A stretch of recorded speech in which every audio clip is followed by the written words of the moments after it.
नमस्कार दोस्तों, स्वागत है आप सभी लोगों का केवल एवं दीपक के ऑनलाइन यूट्यूब प्लेटफॉर्म पर। आज की हमारी वीडियो जो है वो दिल्ली सीएम अरविंद केजरीवाल के अरेस्ट को लेकर है। दिल्ली हाई कोर्ट ने केजरीवाल को सीएम पद से हटाने की याचिका खारिज कर दी है। ये याचिका सुरजीत सिंह यादव याचिकाकर्ता के द्वारा डाली गई थी। अगर अरेस्ट हैं, अगर जेल के अंदर बंद हैं, तो वो किस प्रकार प्रशासन चला सकते हैं या किस प्रकार संवैधानिक पद यानी एक मुख्यमंत्री के पद पर बने रह सकते हैं। दिल्ली हाई कोर्ट ने ईडी द्वारा गिरफ्तारी के बाद दिल्ली के मुख्यमंत्री को उनके पद से हटाने की मांग वाली याचिका को खारिज कर दिया है। कार्यवाहक मुख्य न्यायाधीश जस्टिस मनमोहन, न्यायाधीश मनमीत अरोरा कहा है इस मामले में न्यायिक हस्तक्षेप की जरूरत नहीं है। अदालत ने कहा है कानून के अनुसार मुद्दे की जांच करना सरकार के दूसरे विंग यानी राज्यपाल या राष्ट्रपति के अंडर में आता है। सुरजीत सिंह यादव यानी जो याचिकाकर्ता हैं ने अपनी याचिका में दिल्ली गवर्नमेंट और उपराज्यपाल के प्रधान सचिव से यह बताने की मांग करी कि केजरीवाल किस अधिकार के तहत अभी भी सीएम पद पर बने हुए हैं, जबकि उनको ईडी के द्वारा गिरफ्तार कर लिया गया है और उनके ऊपर भ्रष्टाचार के आरोप भी लगाए गए हैं। याचिकाकर्ता का तर्क है कि अरविंद केजरीवाल की गिरफ्तारी के बाद सीएम पद पर बने रहने से न केवल कानून व्यवस्था का विघटन होगा, बल्कि राज्य के संवैधानिक मशीनरी के टूटने का भी कारण बन सकता है। इस पर अदालत ने अपना फैसला देते हुए कहा है और अदालत ने संविधान का अनुच्छेद 239 ए को आधार बनाते हुए कहा है कि अगर ऐसे मामले में संवैधानिक विफलता होती है तो इस पर कार्यवाही करने का अधिकार राज्यपाल या राष्ट्रपति का होता है।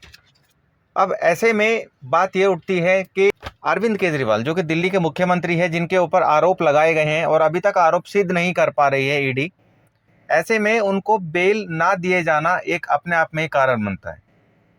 हाल ही में पकड़े गए एल्विश यादव, जिनके ऊपर संगीन आरोप थे बड़ी बड़ी पार्टियों में सांप का जहर बेचना, ठीक है, तो उनको भी बेल मिल जाती है ऐसे इतने बड़े संगीन आरोप के बाद में जो कि सिद्ध हो चुके थे।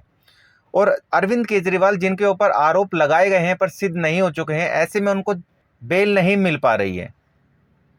हाल ही में आई ट्रांसपेरेंसी इंटरनेशनल करप्शन रिपोर्ट ये बताती है कि भारत भ्रष्टाचार के मामले में 180 देशों में 93वीं रैंकिंग पर आता है।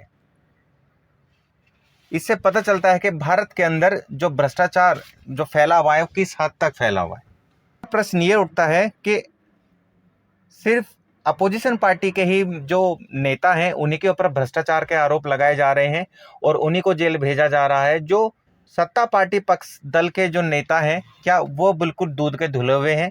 क्या उन्होंने कभी भ्रष्टाचार नहीं करा है? अगर करा है तो उनके ऊपर ईडी, सीबीआई या फिर इनकम टैक्स जांच क्यों नहीं कर रहा है? क्यों अपोजिशन पार्टी को टारगेट करा जा रहा है?